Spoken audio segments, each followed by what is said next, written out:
What's going on, Zionist Nation? So yeah, Emma and I are hanging out here. Yeah, thank God Julia left.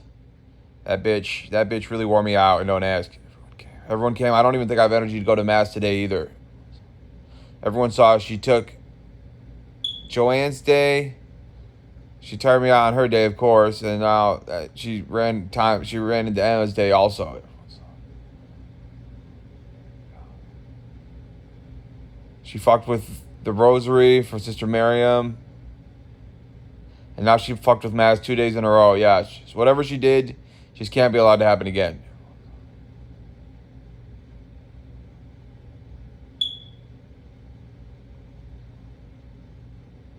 Yeah, but Mary, I got my... What's up, Mary?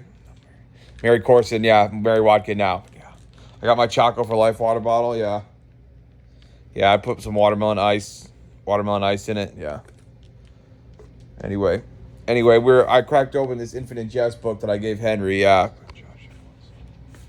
Yeah, Emma thought it was interesting, just like Belle. She thought it was interesting that I have these books in my bed. Yeah, I might put it back on the bookshelf.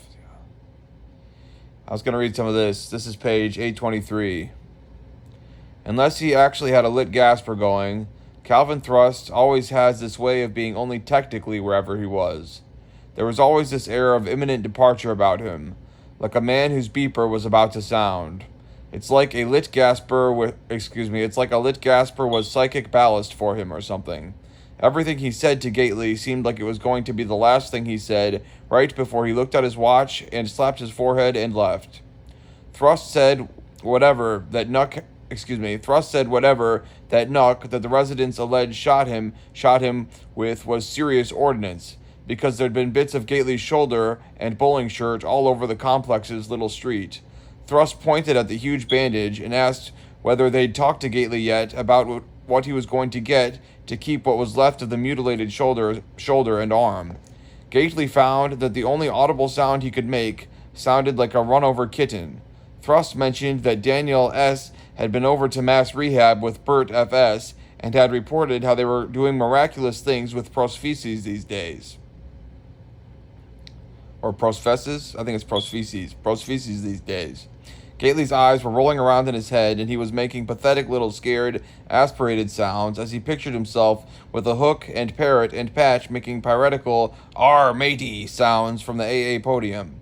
He felt a terrible certainty that the whole nerve assembly network that connected the human voice box to the human mind and let somebody ask for crucial legal and medical feedback must run through the right human shoulder. All kinds of fucking shunts and crazy interconnections with nerves, he knew. He imagined himself with one of those solar cell electric shaver voice box prophecies he has to hold up to his throat, maybe with his hook, trying to carry the message with it from the podium, sounding like an automatic teller or ROM audio interface. Gately wanted to know what day the next day was and whether any of Len's Nux had been demapped, and what the official capacity of the guy was in the hat who'd been sitting just outside the door to the room either last night or the night before, his hat's shadow cast in a kind of parallelogram across the open doorway, and if the guy was still there, assuming the sight of the guy's hatted shadow had been valid and not phantasmic.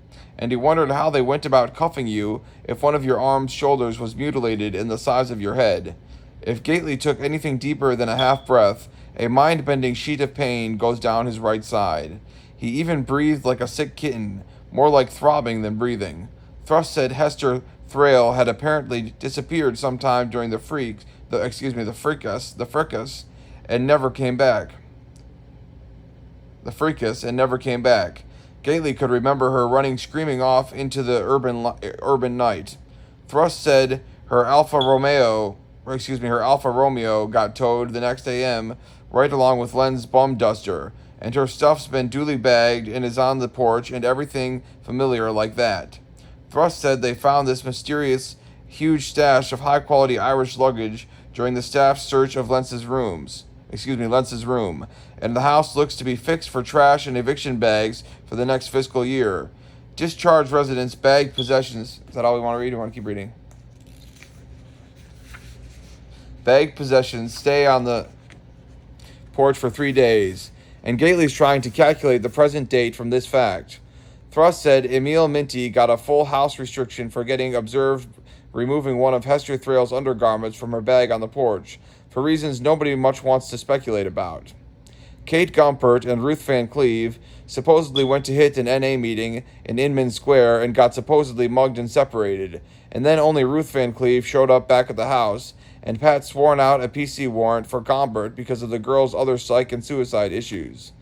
Gately discovers he doesn't even all that much care whether anybody ought to call Stavros L. at the Shattuck about Gately's day job. Thrust smoothed his hair back and said, "What else? Let's see." Johnette Foltz is so far covering Gately's shifts and said to say he's in her prayers. Chandler Foss finished out his 9 months and graduated, but came back the next morning and hung around for morning meditation, which has to be a good sign sobriety-wise for the old Chandulator. Jennifer Belbin did get indicted on the bad check issue up in Wellfleet Circuit Court, but they're going to let her finish out her residency at the house before anything goes to trial, which her PD said graduating the house is guaranteed to get her bit cut in at least half. The assistant director had gone up to court with Belbin on her own time. Dooney Glynn still laid up with the Divertus thing and can be neither coaxed nor threatened out of his fetal position in bed. That's it? All right, that's all we're going to read of that for now. What's going on, Emma? Yeah, we're having fun reading books. Yeah.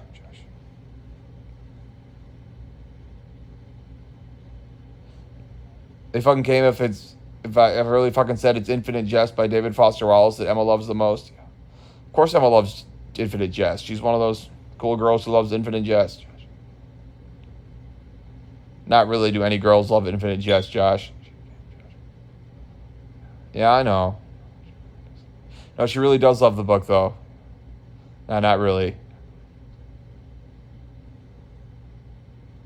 Okay, I'm fine with that. So you'll take it out of your bed?